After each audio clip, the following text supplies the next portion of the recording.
Hello and welcome on Historical Pieces. Today we discuss a new topic, interferences of light.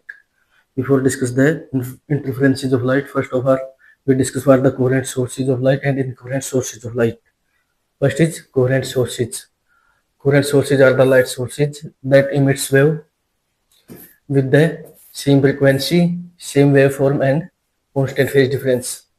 The coherent sources of light प्रकाश के स्रोत होते हैं कि जो कि समान आवर्ती, समान तरंग रूप और कांस्टेंट फेज डिफरेंस की वेव उत्पन्न करते हैं।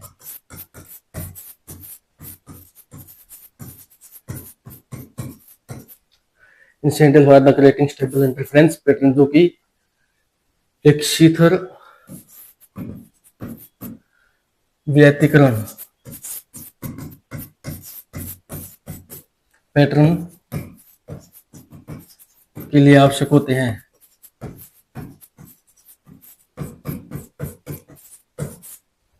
इंटरफेरेंसेस यानी कि व्यतिकरण, इंटरफेरेंसेस जो occurs when these waves superimpose to produce bright and और डार्क फ्रिंज। इंटरफेरेंस की घटना तब होती है जब किसी कोहेरेंट सोर्सेज ऑफ लाइट के माध्यम से जो उत्पन्न की गई तरंग आपस में सुपर इम्पोज करती हैं और जिसके कारण पैटर्न में ब्राइट एंड डार्क फ्रिंज दिखाई देते हैं। As seen the Young double slit experiment, जैसे कि यंग डबल स्लिट एक्सपेरिमेंट में देखा गया है। Definitions: coherent sources are the coherent if they maintain the constant phase difference over a time. प्रकाश के स्रोत कोहेरेंट सोर्सेज ऑफ लाइट होगी अगर वे समय के साथ अपना नियमित फेज डिफरेंस को बनाए रखते हैं।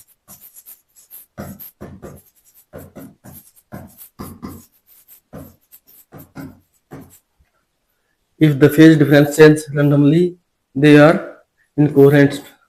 अगर मैं अपना जो फेज डिफरेंस को नियमित रूप से, अगर मैं अनियमित रूप से मैं अपना फेज डिफरेंस को चेंज करेंगे तो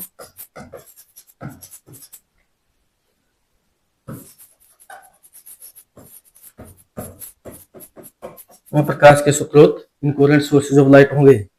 के properties of the coherent sources of light, first of all the same frequency wavelength, यानी कि जो कोहेरेंट सोर्सेज ऑफ लाइट होंगे जिनसे उत्पन्न होने वाली जो तरंग होती है वे समान आवर्ती और तरंगदैर्घ्य की होगी। समान आवर्ती और समान तरंगदैर्घ्य।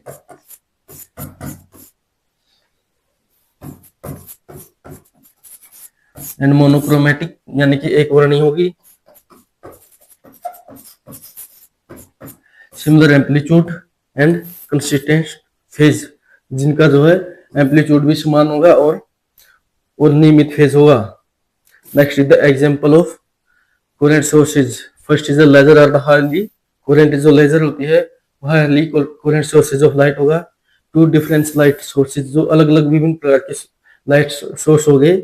Like bulbs are never coherent, वे कभी भी कोहेरेंट नहीं होते because their phase change randomly, क्योंकि उनका जो फेज है वो अनियमित रूप से बदलता रहता है।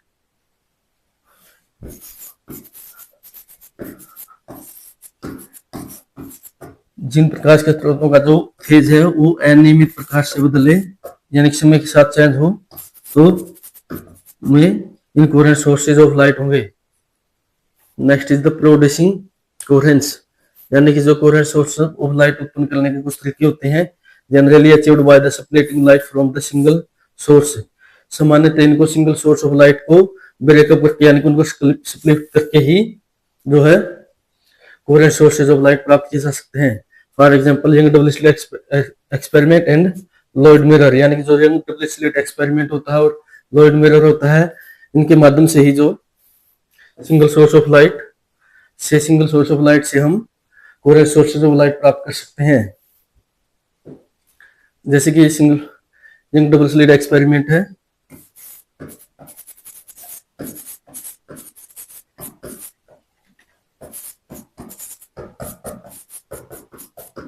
इसमें दिखाया गया कि ये सिंगल सोर्स ऑफ लाइट है, या सिंगल सोर्स ऑफ लाइट से जो ये लाइट पास कर रही है, ये नेक्स्ट टाइम ये पे फर्स्ट वाली स्लिट है, और इसके बाद में सेकंड स्लिट लगा के ये जो यहाँ से इस दो होल से ये जो वेव पास करेगी, नेक्स्ट वाले जो ये निकलने वाले जो लाइट होगी और ये निकलने वाली जो लाइट होगी, ये दोनों एक ही सोर्स ऑफ लाइट के कारण बने हुई है, समान, इनमें same frequency and waveform and consistent phase difference होगा, जिसके कारण ये दो कोहेरेंट सोर्सेज ऑफ लाइट में विभाजित हो जाएगी, single source of light. Next is the incoherent sources of light.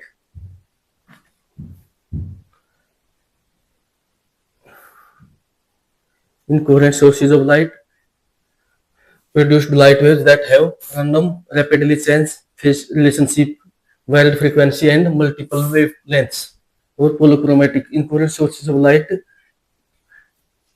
उस लाइट वेव से उत्पन्न होते हैं जिसका जो अनियमित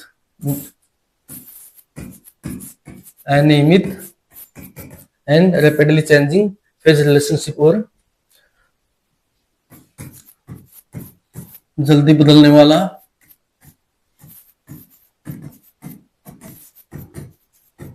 फेज डिफरेंस होगा,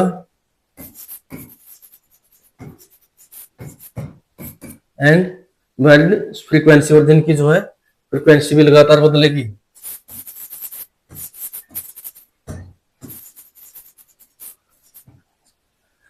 एंड मल्टीपल वेवलेंथ, और जिसमें बहुत ही अधिक तरंग दैर्ध्य होती हैं,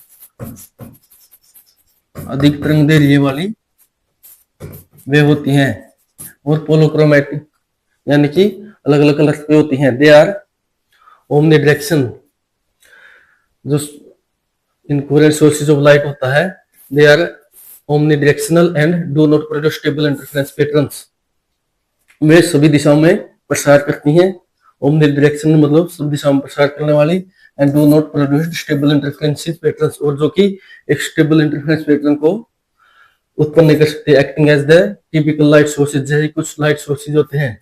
commonly example for the incoherent sources of light are given including the incident fluorescent and LED lamps. Example of incoherent sources of light, first is incident bulbs, tungsten lamp भी कहा जाता है। फर्स्ट ऑफ ऑल जो light है, light produced by the heating, ये filament है, यानी जो टंगस्टन लैंप होता है उसमें जो लाइट है यानी प्रकाश है, जो फिलामेंट के हीटिंग, फिलामेंट के गर्म होने के कारण उत्पन्न होता है, रिजल्टिंग इन बोल्ड रैंडमलाइज्ड स्पेक्ट्रम, जिसके कारण एक अनियमित स्पेक्ट्रम उत्पन्न होता है।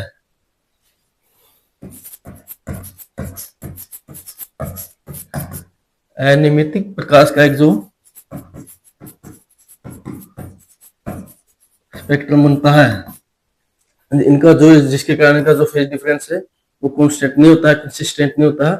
और ये तो example incoherent sources of light के। Second is the fluorescent tubes, यानी जो फ्लोरोसेंट ट्यूब्स होती है, गैस डिस्चार्ज लैंप्स होते हैं, जिनमें that's emits the light through the excitation of gas.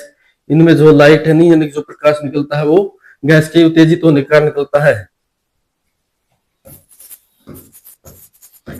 जो फ्लोरोसेंट ट्यूब होती है, प्रकाश है जो गैस के उत्तेजन के कारण, गैस की उत्तेजना के कारण उत्पन्न होता है, and resulting in the incoherent emission, जो कि एक इनकोहेरेंट प्रकार का प्रकाश होता है। Next is the sunlight and natural light, जो सूर्य का प्रकाश है और प्राकृतिक जो लाइट है यानी प्रकाश है। Sunlight is the consist of wide range of the wavelength and phases, जो सूर्य का प्रकाश है वो विभिन्न तरंगों से और विभिन्न फेजों से मिलकर बना होता है। मेकिंग हाईली इनकोहेरेंट, जिसके कारण से ये हाईली कोहेरेंटेड होता है, इनकोहेरेंटेड होता है, हाईली इनकोहेरेंटेड, यानी कि ये भी एक इनकोहेरेंट सोर्स ऑफ लाइट होता है। नेक्स्ट इज द एलईडी, जो एलईडी होती है लाइट इमिटिंग, जो कहा जाता है इसमें लाइट स्टैंडर्ड, जो एलईडी होती है produce the light with the wild phase, जो सामान्य जो एलईडी होती है उससे उत्पन्न होने वाला प्रकाश भी होता है, वो भी उसका फेज भी अलग अलग होता है, यानी भिन्न भिन्न फेज होते हैं इसमें, और अलग अलग फेज होने के कारण ये भी कोहेरेंट सोर्स ऑफ लाइट नहीं होता। Next is the candle flame और फायर्स, यानी कि मोमबत्ती की जो ज्वाला होती है और अग्नि की ज्वाला फायर होती है, वो भी इनकोहेरेंट सोर्सेज ऑफ लाइट होता है, because the thermal radiation from the combustion is the completely incoherent, क्योंकि जो किसी भी पदार्थ या वस्तु के जलने के कारण उत्पन्न होने वाली जो थर्मल रेडिएशंस होती है, यानी कि जो उष्मा तरंगे होती हैं, वो completely incoherent sources of light होती है। Next is the interference.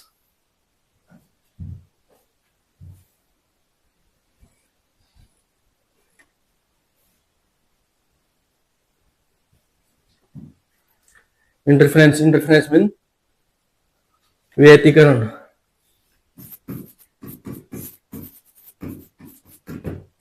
Interference is the phenomena where two or more coherent waves superimpose to form a result wave of greater, lower or same amplitudes.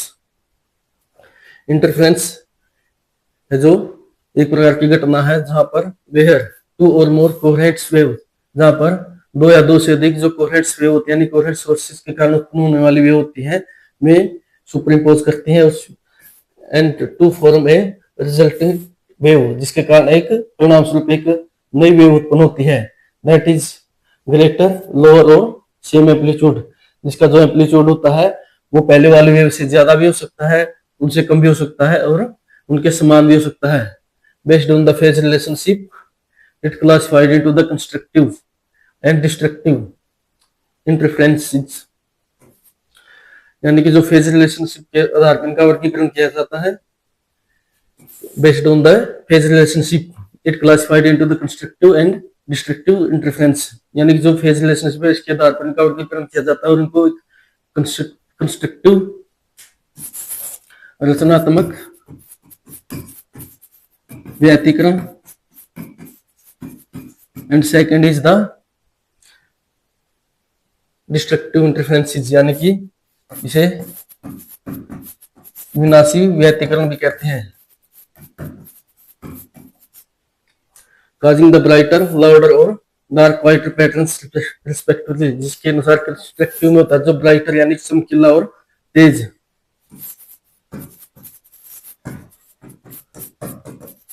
And जो destructive interference होता है इसमें जो darker and whiter, जो कि काला और white मतलब धुंधला प्रकार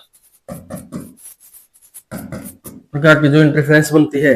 ये type of the interference is the constructive interference, यानी कि जो कंस्ट्रक्टिव इंटरफेरेंस होता है occurs when the light align in, when the wave align in phase, यानी जो कंस्ट्रक्टिव इंटरफेरेंस होता है, यानी कि रचनात्मक जो इंटरफेरेंस होता है, रचनात्मक व्यतिकरण होता है, जो उसमें क्या होता है कि जो वेव होती है यानी कोहेरेंट सोर्सेज के कारण जो उत्पन्न होने वाली वेव होती है वे सेम फेज में अलाइन करती हैं, जिसमें क्या कि क्रस्ट तो क्रस्ट और क्रस्ट के साथ इसमें क्रस्ट मीट करती है, एंड और ट्रफ टू ट्रफ और उसमें ट्रफ के साथ ट्रफ मिलती है, creating the new waves with the larger amplitude and higher intensity, जिसके कारण जो कंस्ट्रक्टिव इंटरफेज में जो वेव सेम फेज में लाइन करती है, क्रस्ट को क्रस्ट से मीट करती है और ट्रफ को ट्रफ मीट करती है, जिसके कारण जो एक लार्जर एम्पलीट्यूड और हायर इंटेंसिटी वाली नई वेव उत्पन्न होती है। Second is destructive interference. Destructive interference is also called, इसे विनाशी व्यतिकरण भी कहा जाता है।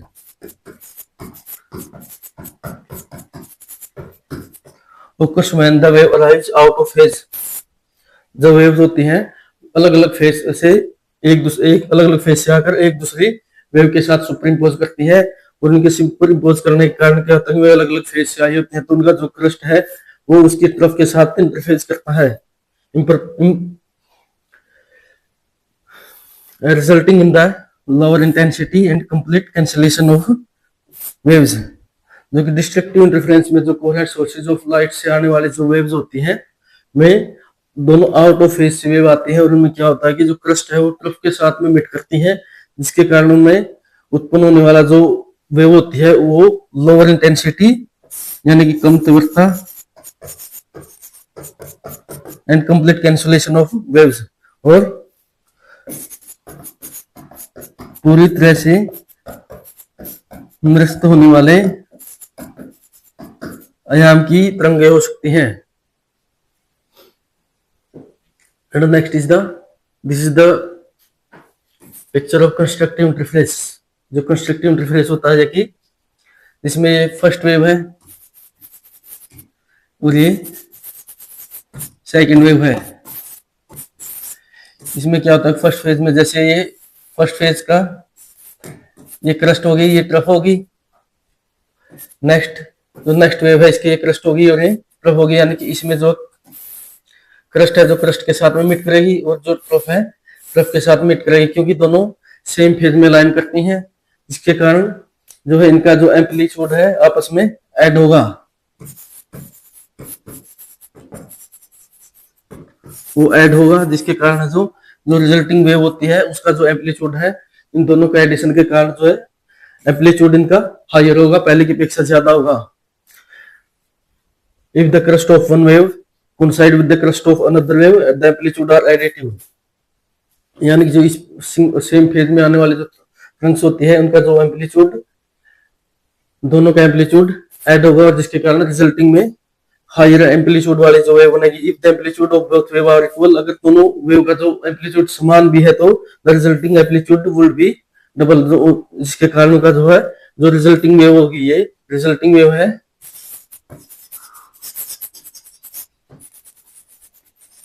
जिसके कारण का जो एम्पलीट्यूड है, अगर ये ऊपर वाले ये दोनों वेव का जो एम्पलीट्यूड एक समान है तो जो रिजल्टिंग एम्पलीट्यूड वाले वेव है उनका एम्पलीट्यूड डबल होगा।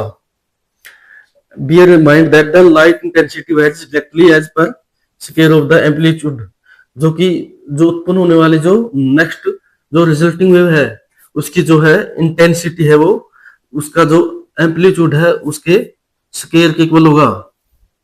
Thus if the amplitude is double, intensity is quadrupled, and such additive interference is called constructive interference। इस इंटरफेरेंस में अगर इसका एम्पलीट्यूड दो गुना कर दिया जाए तो जो इंटेंसिटी है उसकी 4 गुना हो जाएगी।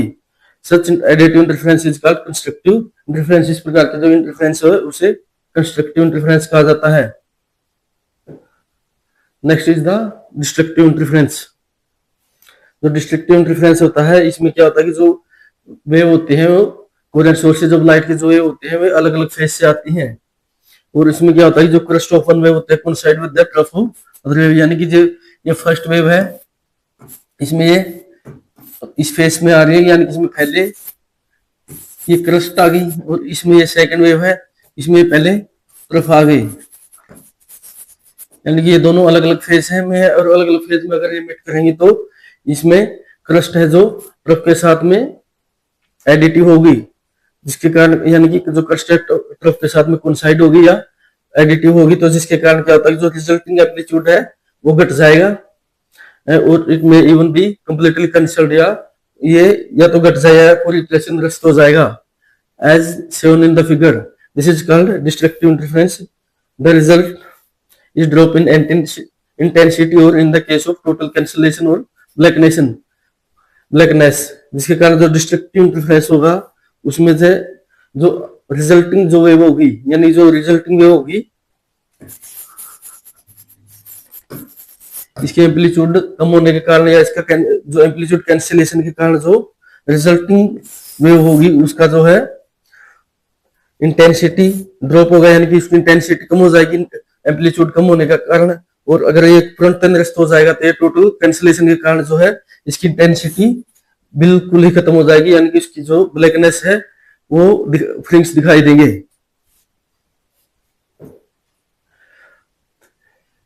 ये इंटरफेरेंस की एक पिक्चर है।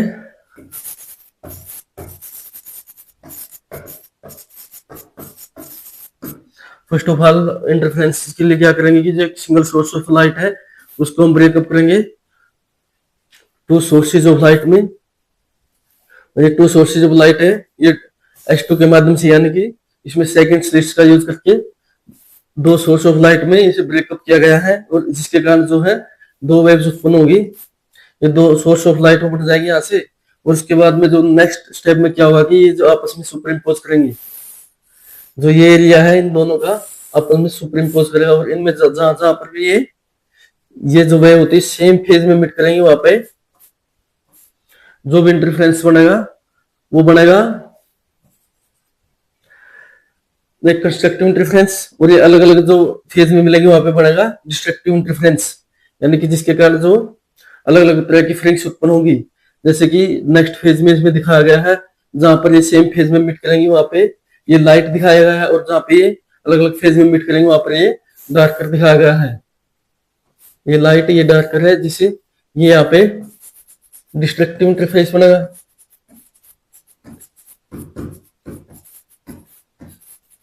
और ये जहां पे चमकीला ब्राइटर है ज्यादा, वहां पे कंस्ट्रक्टिव इंटरफेस बनेगा।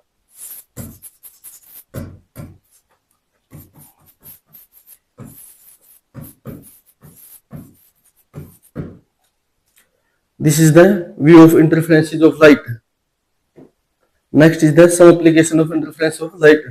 यानी कि interference of light की कुछ application है। First is the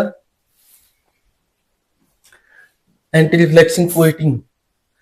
जो anti-reflection coating है उसमें जो interference of light के कुछ यूज किया जाता है, जैसे thin films are applied to the cameras, lenses and binoculars and the solar panels to minimize the unwanted glare and maximize the light transmission via destructive interference of reflected rays। जिसमें क्या होता है कि जो कुछ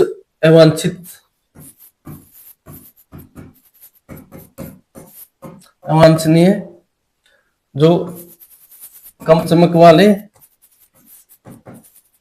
and minimize light transmission destructive interference और reflected ray, जो कि परावर्तित किरणों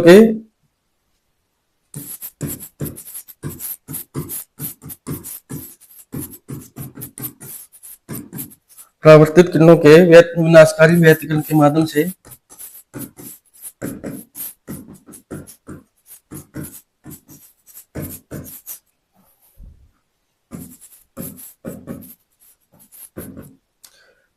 से मैक्सिमाइज लाइट ट्रांसमिशन,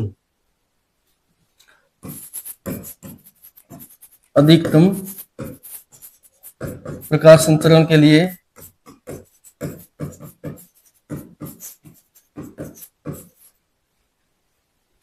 जो कैमरा लेंस होता है और बाइनोकुलर्स होते हैं और सोलर पैनल्स होते हैं, उन पे जो है कि एक पतली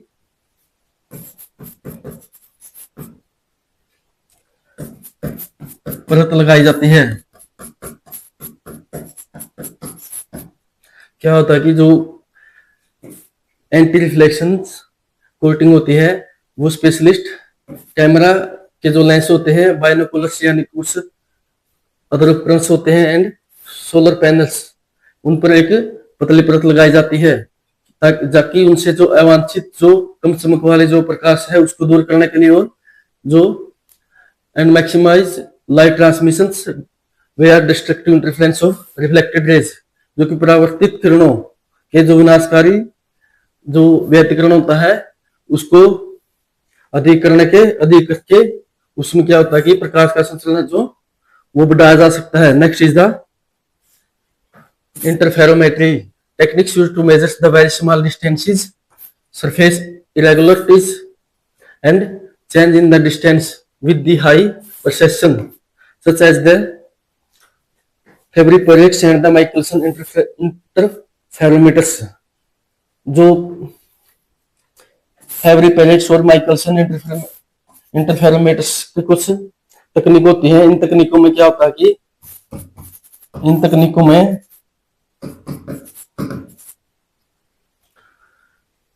जो स्मॉल डिस्टेंसेस होती है, कम दूरी,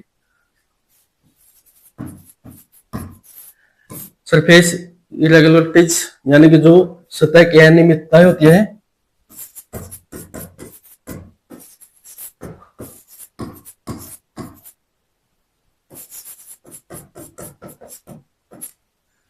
and change in the distances with the high precision, और जिन कुछ ऐसी स्थितियां होती है जिसमें जो है जो दूरी में लगातार बदलाव के जो अच्छी तरह से दृष्टि मापन के लिए इंटो इंफेरोमेट्री का यूज किया जा सकता है। इस तरह की टेक्निक्स में जो है लाइट इंटरफेरेंस एप्लीकेशन का प्रयोग किया जाता है। Next is the holography. जो होलोग्राफी होती है उसमें क्या the production of 3 dimensions image, यानी 3 डायमेंशंस इमेज को उत्पन्न करने के लिए by the recording interference patterns between the reference beam and light scattering from an object. जो एक रेफरेंस बीम होती है, रेफरेंस बीम और light scattering from an object, यानी कि जो interference beam and light scattering from an object, यानी कि जो प्रकाश की जो के किसी वस्तु से परावर्तन के माध्यम जो इनका जो इंटरफेरेंस पैटर्न है उसको रिकॉर्ड करके उनका जो है 3 डायमेंशनल इमेज को उत्पन्न किया जा सकता है। Next is the optical testing. जो ऑप्टिकल टेस्टिंग होती है, यानी कि जो प्रकाशीय टेस्टिंग होती है, उसके लिए ensure the flatness and sphericity of optical components by the analysing interference fringing. जो इंटरफेरेंस फ्रिंजिंग्स होती हैं उनको एनालाइज करके किसी भी ऑप्टिकल जो कंपोनेंट्स होते हैं, जो प्रकाशीय तंतु होते हैं, उनका जो है उनकी जो फ्लैटनेस है और सरफेसिटी को उनको ज्ञात किया जा सकता है। Next is the thin film sensors used in the sensing in the detect chemical और गैस प्रेजेंस, यानी जो थिन फिल्म सेंसर होते हैं उनके माध्यम से क्या करते हैं कि किसी भी रसायन या गैस की जो उपस्थिति का पता लगा सकते हैं, रसायन या गैस की उपस्थिति का पता लगा सकते हैं।